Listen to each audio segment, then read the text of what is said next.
یعنی کہ ان لوگوں کی ضرورت آپ پیشہ بننے سے پہلے پوری کر دیا کرو۔ اگر سماج میں گداگری کہیں پیشہ بن جائے تو صاحبان حیثیت جو ہیں یہ گرفت میں آ جاتے ہیں۔ ان پر گرفت آ جائے گی کہ تم لوگوں نے ان کا خیال نہیں کیا اور ان لوگوں کو تم نے یہ پیشے کے طور پر اختیار کرنے دیا۔ پیشہ ڈسکریج ہونا چاہیے اور سائل انکریج ہونا چاہیے۔ سائل مل جائے تو اس کی مدد کرنی چاہیے، یتیم ہو، مسکین ہو، ابن السبیل ہو یعنی راستے کا مسافر، اس کی مدد کرنی چاہیے۔ گداگر وہ ہوتا ہے جو ہر روز ایک مقام پر ایک جیسی صدا لگاتا رہتا ہے۔ بندے بدلتے رہتے ہیں، وہ نہیں بدلتا کیونکہ وہ گداگر ہو گیا۔ اس لیے گداگری کو بند کرنا، یہ بالکل صحیح فرمایا حضور پاک صلی اللہ علیہ وآلہ وسلم نے، اور اللہ تعالیٰ نے سوال کرنے والے کی مدد کا جو حکم فرمایا وہ بالکل ٹھیک فرمایا۔ ایک بات یاد رکھنا، کبھی کسی آدمی سے ایسا سوال نہ پوچھنا جس میں ایک طرف حضور پاک صلی اللہ علیہ وآلہ وسلم کی بات ہو اور دوسری طرف اللہ کی بات ہو، کیونکہ یہ خیال کہ دونوں میں سے کس نے صحیح کہا تمہیں ایمان سے محروم کر دے گا۔ دونوں نے صحیح فرمایا ہے۔ کبھی یہ نہ کہنا کہ حدیث شریف یہ ہے اور قرآن یہ کہہ رہا ہے، آپ اب کیا کہتے ہیں؟ بس تیرا ایمان چلا گیا۔ حدیث ٹھیک کہہ رہی ہے اور قرآن بھی سچ کہہ رہا ہے، بات صرف سمجھنے کی ہے۔ اس لیے یہ یاد رکھنا کہ بات صرف سمجھنے کی ہے تو پہلے اس کو سمجھنے کی کوشش کرو۔ قرآن کی بات اگر قرآن کے مقابلے میں آ جائے تو دونوں باتیں ٹھیک ہیں کہ تم پر تکلیف آتی ہے مگر اللہ کے حکم سے آتی ہے، اور قرآن کا حکم ہے تم پر تکلیف نہیں آتی مگر تمہارے اعمال کی وجہ سے۔ کون سی بات سچی ہے؟ دونوں باتیں بیک وقت انسان جتنی محنت کرے گا اتنا ہی حاصل کرے گا، یہ بالکل ٹھیک ہے۔ اور اللہ ماشاء اللہ جو اللہ چاہے گا یہ بھی ٹھیک ہے۔ تو دونوں ٹھیک ہیں۔ انسان کیا ہے؟ جو اللہ چاہے۔ انسان کیا ہے؟ وہ جو محنت کرے۔ یہ سب صحیح ہیں۔ بات یہ ہے کہ اگر صرف ایک آدمی ہو تو ایک راز معلوم کرے، مگر اتنے انسان ہیں، اتنے رموز ہیں کہ ہر آدمی کے لیے ہر چیز اپلائی ہوتی چلی جا رہی ہے۔ تم یہ دیکھو کہ تمہارے لیے کیا ہے۔ کوشش کا راستہ ایک راستہ ہے۔ کوشش کا ایک راستہ کیا ہے؟ آ جاؤ، کھاؤ پیو اور ادھر ادھر پیسہ کماؤ، مشکل وقت کے لیے جمع کرو اور پھر مشکل وقت کا انتظار کرو اور مشکل وقت پھر آ جائے گا۔ ایک بندے نے اگر مشکل وقت کے لیے جمع ہی نہیں کیا تو یہ ایک اور بات ہے۔ ایک ایسا بھی آدمی ہے کہ اس نے کوئی کام بھی نہیں کیا، صرف اچھے وقت کا انتظار کیا۔ یہ بذات خود ایک کام ہے۔ اچھے وقت کا انتظار بذات خود ایک کام ہے۔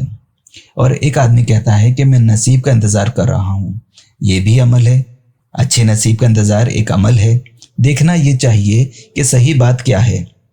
ایک واقعہ میں نے آپ کو پہلے بھی بتایا ہے کہ کبھی دوزخ میں آنے والوں سے انٹرویو کریں کہ تم کیسے آئے، تو وہ کہیں گے کہ ہم نے جو چاہا وہ کیا اور پھر یہاں پر پہنچ گئے، یعنی دوزخ میں۔ جنت والوں سے پوچھو کہ یہاں کیسے آئے تو کہیں گے کہ جو ہم نے چاہا وہ نہیں ہوا اور ہم یہاں پہنچ گئے۔ تو جنت میں جانے والے وہ تھے جو اپنی خواہشات سے بچ گئے۔ کہتا ہے شکر کرو جو ہم نے چاہا نہیں ملا اور اس طرح بچ گئے۔ بڑی کوشش کی کہ وہ رشوت والی سیٹ مل جائے، نہیں ملی، بچ گئے۔ اگر میری خواہش پوری ہو جاتی تو دوسری طرف ہی ہوتا۔ تو بعض اوقات اللہ تعالیٰ کی طرف سے ایسا نصیب مل جاتا ہے کہ جو تمہاری کوشش کے باوجود ملتا ہے، اور انسان اپنی کوشش کے باوجود جنت میں چلا جاتا ہے اور اپنی کوشش کے باوجود دوزخ میں چلا جاتا ہے۔ اس لیے جب تک یہ معلوم نہ ہو کہ کوشش کہاں لے جاتی ہے تو یہ راستہ صحیح نہیں ہے۔ ایک اور جگہ فقراء نے راز بتایا، یہ سننے والی بات ہے، اگر تم شکر کرو تو میں اس میں اضافہ کروں گا۔ کیا ہے آیت؟ اگر تم لوگ شکر کرو میں اس کو مزید کروں گا۔ اب یہ بڑی بات ہے کہ نعمت پر شکر کرو تو نعمت بڑھ جائے گی، شکر سے نعمت محفوظ ہو جائے گی اور نعمت مزید بھی ہو جائے گی۔ اب فقراء نے اس کی بڑی خوبصورت تشریح کی کہ انسان کو پتہ تو ہے نہیں کہ میرے لیے اچھی چیز کیا ہے تو بعض اوقات غلطی پر شکر ادا کرنا شروع کر دیتا ہے اور وہ غلطی بڑی بڑھ جاتی ہے۔ شکر کرنے سے پہلے ضرور سوچ لینا کہ یہ شکر والی بات ہے یا استغفار والی بات ہے۔ ایسے شکر نہ کر دینا ورنہ تکلیف بڑھ جائے گی کہ اچانک بیٹھے بیٹھے کہیں سے خیال آیا اور صبح صبح دعا مانگی، گھر میں حالات کمزور ہیں، یا اللہ کوئی سبب بنا، دفتر گئے تو پٹواری صاحب آ گئے اور پھر انتقال ہو گیا زمین کا، حالات بہتر ہو گئے کہ پیسے تمہارے نام ہو گئے، نتیجہ یہ کہ بڑا شکر ہو گیا۔ یہ شکر والی بات نہیں ہے، استغفار والی بات ہے۔ اس لیے یہ ھذا من فضل ربی جو مکانوں پر لکھے ہوتے ہیں شکر کے طور پہ، اس کے لیے فقرہ کہتے ہیں کہ تم نے غلط راستے سے آنے والی کسی شے کو شکر کے طور پر قبول کیا تو وہ شے بڑھ جائے گی، نجات نہیں ہوگی، کیونکہ اللہ نے کہا ہے کہ تم شکر ادا کرو گے تو میں وہ چیز بڑھا دوں گا۔ یہ خاص راز ہے، انسان اپنے شکر کے ذریعے بھی بعض اوقات عذاب میں گرفتار ہو جاتا ہے۔ اس لیے شکر بھی احتیاط کے ساتھ کرو، اور کسی چیز کا شکر کرنا ہے تو پوچھ لو کہ یہ شکر والی بات ہے یا نہیں۔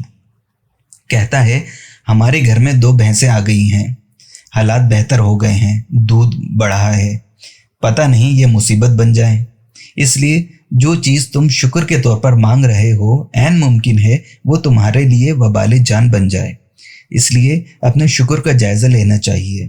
اللہ تعالیٰ نے فرمایا کہ تم شکر کرو میں اس میں اضافہ کروں گا۔ جس دن بادشاہ بنا، بادشاہ شکر کرتا ہے کہ تم نے مجھے بادشاہی دے دی۔ وہ آدمی جس کا آنا اچھا تھا اور جانا اچھا نہیں تھا، جب وہ بادشاہ بنا ہوگا تو شکر کیا ہوگا۔ آنا تو اچھا ہوتا ہے سب کا، لیکن جانا اچھا ہے یا نہیں ہے۔ تاریخ کی کتاب پڑھو گے کہ جس آدمی کا آنا اچھا ہو اور جانا اچھا نہ ہو، جس دن وہ آیا ہوگا اس نے شکر ادا کیا ہوگا، شکر سے اس کا اسٹے رہا ہوگا، بعد میں وہ شکر جو ہے وہ ایک گرفت بن گئی۔ آپ یہ بات بھی سن لو کہ مرتبہ عذاب بھی ہے اور انعام بھی ہے۔ مرتبہ عذاب کب ہے؟ فرعون کے پاس مرتبہ ہے اور اللہ کے محبوبوں کے پاس مرتبہ ہے، دونوں مرتبے ہیں۔ مرتبہ عذاب کب ہے اور مرتبہ انعام کب ہے؟ مرتبہ عذاب اس وقت ہے جب صاحب مرتبہ مغرور ہو جائے اور مرتبے میں مصروف ہو جائے اور مرتبہ اس کو یاد الہی سے غافل کر دے، جب وہ اپنے آپ کو دیکھتا رہے، نمایاں کرتا رہے اور یاد حق کو فراموش کر دے۔ اور مرتبہ نعمت اس وقت ہے جب وہ مرتبے کی وسعت اور اختیار کے ساتھ عوام کی خدمت میں مصروف ہو جائے۔ مرتبہ اس وقت انعام ہے، یہ بھی دیکھنا چاہیے کہ آپ کے مرتبے، آپ کی جاہ، آپ کے مال، سب کچھ عذاب بھی ہو سکتے ہیں اور انعام بھی ہو سکتے ہیں کہ اللہ کی باتوں میں اگر کہیں آپ کو تضاد نظر آ جائے تو سمجھو کہ دونوں باتیں صحیح ہیں، تو یہ آپ کے لیے بیک وقت بھی صحیح ہیں کہ آپ نے زندگی کے مختلف فیزز میں سے گزرنا ہے، اور ہر آدمی کے لیے صحیح ہے۔ یہ بات سمجھ آئی آپ کو؟ وہ بات ان لوگوں کے لیے ہے، ان لوگوں کے لیے صحیح ہے اور ان لوگوں کے لیے دوسری بات صحیح ہے، اور ایک آدمی کے لیے دونوں باتیں بھی صحیح ہو سکتی ہیں۔ ایسا ہوتا ہے کہ کبھی آپ وہاں اس شعبے میں بیٹھے اور کبھی اس شعبے میں بیٹھے ہیں۔ اللہ تعالیٰ کا ارشاد ہے کہ تم اپنے اپنے گھروں میں قیام کیا کرو، یہ بالکل ٹھیک ہے۔ اور پھر اللہ تعالیٰ کا ارشاد ہے کہ زمین کی سیر کرو، یہ دیکھو کہ جھوٹوں کی کیا عاقبت ہوئی۔ سیر بھی صحیح ہے، گھر میں رہنا بھی صحیح ہے، اور سیر کر کے عاقبت دیکھنا بھی صحیح ہے۔ یہ دیکھو کہ تمہارے اندر جذبہ کون سا ہے، اس کے مطابق خواہش کرو۔ یہی وجہ ہے کہ قرآن کریم پڑھنے کے باوجود لوگ اپلائی کرنے میں دقت محسوس کرتے ہیں۔ اپلیکیشن نہیں ہوتی ہے، ہر چیز ہر ایک کے لیے کے ساتھ اپلائی کرنا شروع کر دو گے تو بہت دقت ہو جائے گی۔ دیکھنا یہ ہے کہ تم کون سے فیز میں ہو۔ قرآن پاک پڑھنے کا طریقہ بتا رہا ہوں آپ کو۔ قرآن پڑھنے سے پہلے اپنا نام رکھو۔ تم منافق ہو؟ نہیں، ہم نہیں۔ تم کون ہو؟